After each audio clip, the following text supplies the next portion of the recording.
علی جناح کا شمار دنیا کے ان گنے چنے لیڈرز میں ہوتا ہے جن کی ذہانت، بصیرت اور حاضر جوابی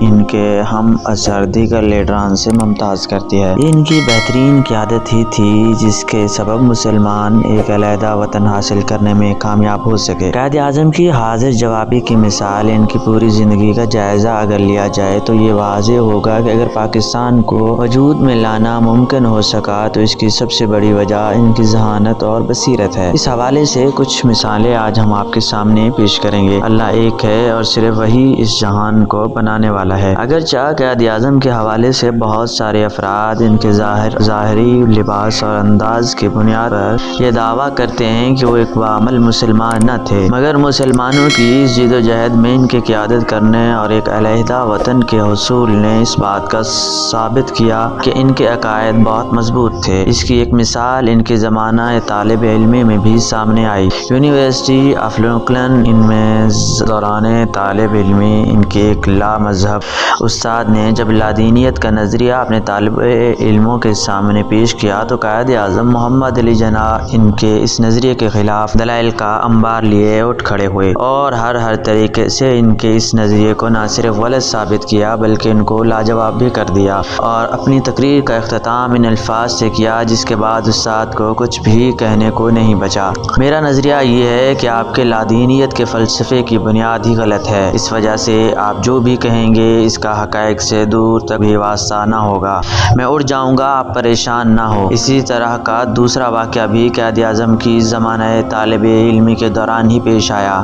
جب قائد اعظم رحمۃ اللہ علیہ لندن یونیورسٹی کے قانون کے شعبے میں زیر تعلیم تھے، اس دوران ایک تقریب کے دوران قائد اعظم کی نشست ان کے ایک پروفیسر کے ساتھ تھی جو کہ مسلمان ہونے کے سبب قائد اعظم سے سخت نفرت روا رکھتے تھے۔ جب ان کے پروفیسر نے قائد اعظم کو اپنے ساتھ بیٹھا دیکھا تو ان کو مخاطب کرتے ہوئے کہا کہ آپ کیا جانتے ہیں کہ ایک سور اور ایک پرندہ کبھی ایک جگہ بیٹھ کر نہیں کھا سکتے؟ جس کے جواب میں قائد اعظم نے وہاں سے اٹھتے ہوئے کہا کہ آپ بے فکر ہو جائیں، میں یہاں سے اڑ جاتا ہوں،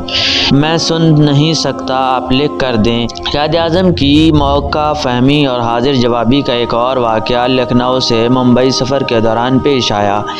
جب سفر کے دوران ایک جوان لڑکی قائد اعظم کے کمپارٹمنٹ میں داخل ہوئی اور ان کو تنہا دیکھ کر لوٹنے کی کوشش کی، اس لڑکی نے قائد اعظم سے بار بار مطالبہ کیا کہ وہ اس کے حوالے تمام قیمتی مال و اسباب کر دیں،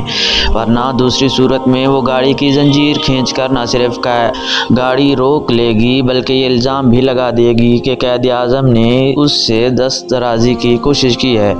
اس کے بار بار کہنے کے باوجود قائد اعظم ایسے بیٹھے رہے جیسے انہوں نے کچھ سنا ہی نہیں۔ جب بار بار کہنے پر لڑکی غضبناک ہونے لگی تو قائد اعظم نے اس کو اشارہ کیا کہ وہ سن نہیں سکتے، اس وجہ سے لڑکی جو بھی کہنا چاہتی ہے لکھ کر دے، جس کے بعد لڑکی نے اپنا مطالبہ اور دھمکی لکھ کر قائد اعظم کے حوالے کر دیا۔ تحریری طور پر مطالبہ اور دھمکی پاتے ہی قائد اعظم نے ٹرین کی زنجیر کھینچی اور لڑکی اور تحریر کو ریلوے حکام کے حوالے کر دیا۔ قائد اعظم کی زندگی کے ان واقعات سے اندازہ ہوتا ہے کہ ایک حقیقی لیڈر صرف سیاست کے میدان میں ہی نہیں بلکہ عام زندگی میں بھی ایک قابل اور بہترین انسان ہوتا ہے۔